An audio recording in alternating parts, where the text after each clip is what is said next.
Alrighty guys, my name is Crenshin and I think we've all been waiting for a video somewhat like this, and man, I've got some good clips of what and what not to do as a squad leader in Post Scriptum. Because just like you, me, and everyone else, we've probably all seen one squad leader or all of them at the same time do something crazy and, like taking a full transport truck full of 8 men, just driving it straight into the enemy objective, thinking they're gonna get away unscathed, and then the whole thing gets blown up. Then everyone's back at the spawn menu. There's a whole squad out for a minute. Just like stupid shit like that should not happen in game. So hopefully after this episode, you guys will come out with a basic understanding of how to properly go about being a squad leader and being an effective squad leader, because that's the most important thing here in Post Scriptum. Alrighty guys, so first things first, in any match you need to get a game plan together. Right when you join the lobby, you should be trying to communicate with your squad leaders. This way, the other squad leaders and your fellow squad mates know where everyone's going. It also helps preventing like double stacking when there's no need to be, because then that leaves other areas undefended, and that's never a good thing. So without further ado, here's case one. So here's the tactical plan that the other squad leaders and I made up while we were in the deploy lobby. It worked out pretty well. My squad pushed across the river as indicated by the green. We had another squad sit on point, and we had one go south to the bridge. We took a vote and we told all of our armored to go up north and guard that bridge, because that's where the enemy tanks would try and roll across, and if they tried to come at the bridge where we're at, we would be able to stop them with AT. So the way we set things up was pretty well done, and honestly, the only thing I would have done separately is maybe have that squad who stayed in the cap go to that factory and set up looking at the water. That would have been perfect, and we would have held them there forever. Because we didn't have anyone in that north compound, the enemy found that as a weak spot and decided to move in while we weren't looking. This was only a problem for like, a couple minutes before we cleared them out.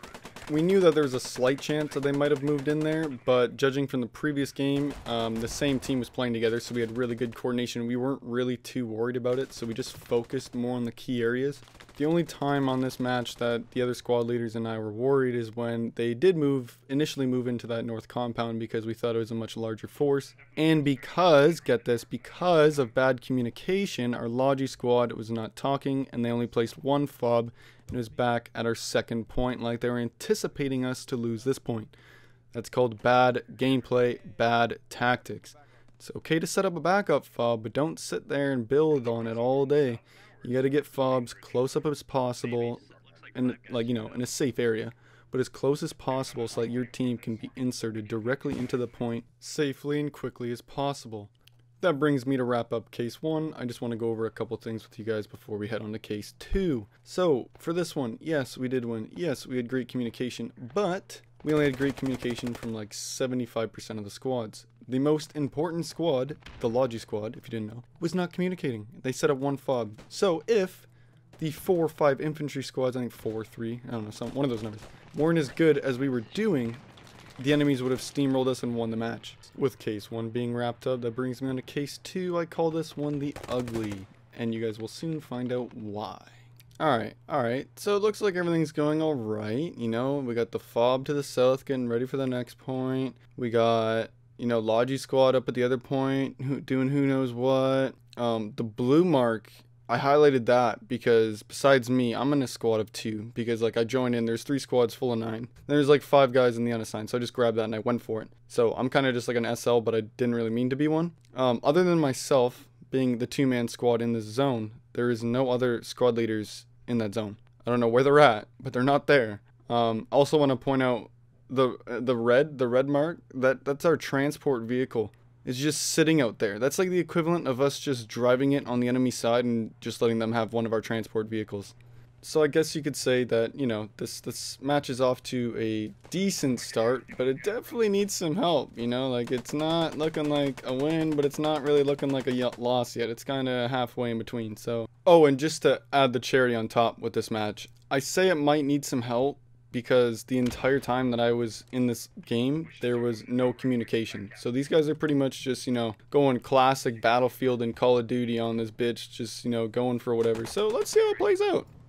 Alright guys, so right when we started neutralizing the point, it was like 10%, and I looked at the map and I saw there's still a bunch of friendlies in there, so I decided to book it and get a vehicle. Try and get to the next point as quick as possible. That is your goal always in this game if you've got this point secure. So I go back I pick up a couple guys, you know, it's looking alright, you know, there's still no contact here. The people are starting to spawn at the south fob and they start running to the next point. Great, you know, so perfect.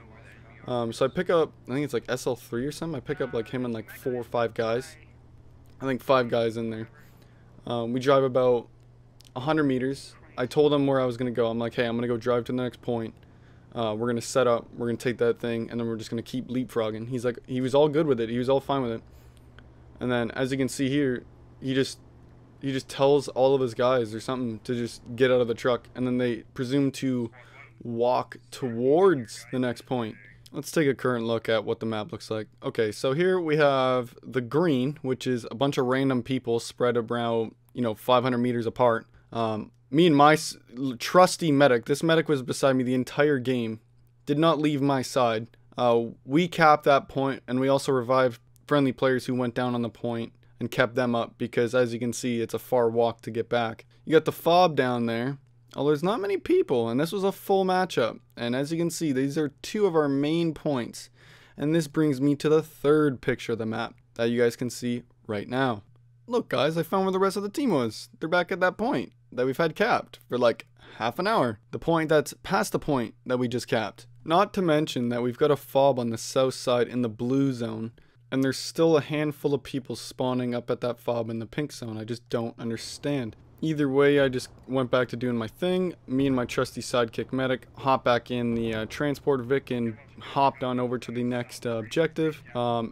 Before I left the other point, I was asking the squads to please go and get on that point before we lose it. Most of them said they were walking to it and they were close. And I was like, perfect. They're going to be in that point. They're going to be holding it down. I'm going to be at the enemy's next point. I'm going to be taking that before they even realize what's going on.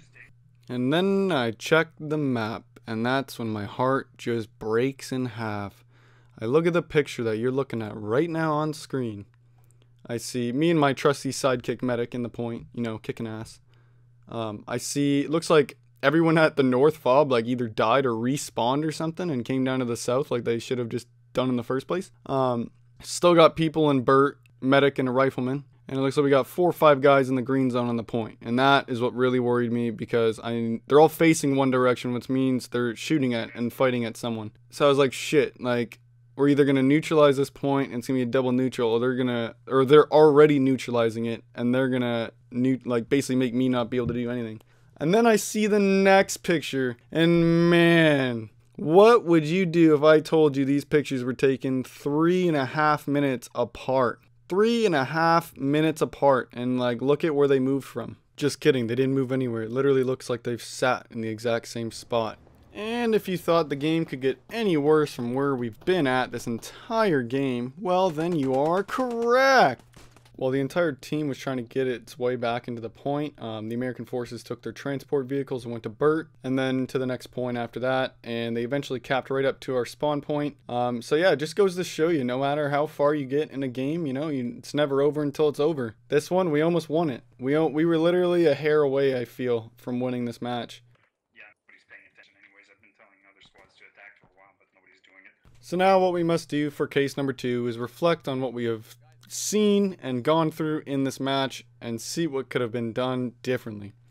So first up, you got SL3 getting in my transport truck and then hopping out like 500 meters later to never even really get to the next point anyways. He could have just came with me, we could have captured that point, and then we could have been done with it. On to the next one, kablamo, done the game, done. It's small, simple little things like that that can actually change the outcome of a game, guys. This is what I'm saying by squad leader role is the most important role in Post Scriptum because it can literally determine outcomes of matches. Even if you think that they're completely gone, there still might be, even if it's not a very large chance, there still is a small chance that you could win the game. So what else did we learn? Well, we learned that not always everyone wants to come and help when you need it the most. Like when I asked the 3 squads at the fob to move up into the point before we lost it, none of them did, or they did so very slowly, and that ultimately lost us the point and the match in the end game. Hopefully what we are all also taking from this is that we should not be leaving transport trucks in the middle of the field, because that is the equivalent of giving it to our enemy. If we are down 1 vehicle for the entire game, that is 1 squad that cannot utilize that transport. That's 9 guys, 9 different guns that could be shooting at enemies that are trying to kill you. So think about it. It really does add up. You know, like, people may not think about it. That's 9 more people possibly that could be in your area helping you out. But instead, they're stuck at main base because there's no vehicles and no fobs possibly. I think that what we should also be taking out of this footage is that we should always be watching our maps very carefully, seeing the developments of what's going on around us at all times. Because you never know.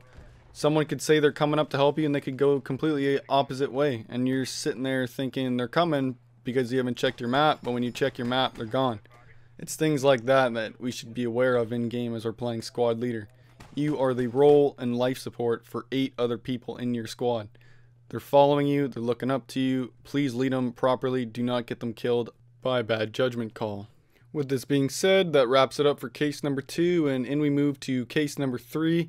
And let me tell you, it's almost even better than what you just saw here. Alright guys, so the game plan for this map was my squad was pushing right to this building on the move marker. I don't know if you guys can see that. I forget the name of the point, sadly. The objective was to have all the other squads rendezvous back up to this point after we capped all of them. Sadly, they capped all their points before we did, so they actually had the advantage. They were able to take the point, but my squad, being kick-ass as they are, were able to stay on the point and fend them off until the reinforcements arrived. And then this is kind of when things started to get a little bit funny, and I think you guys will see exactly why. Alright guys, so as you can see right now, this is one of the first things in this match that started throwing me off. On the green is the 2 friendly fobs that have been established. The red, unestablished zones. The people running this Logi squad were placing their fobs too far away and in inconsistent zones.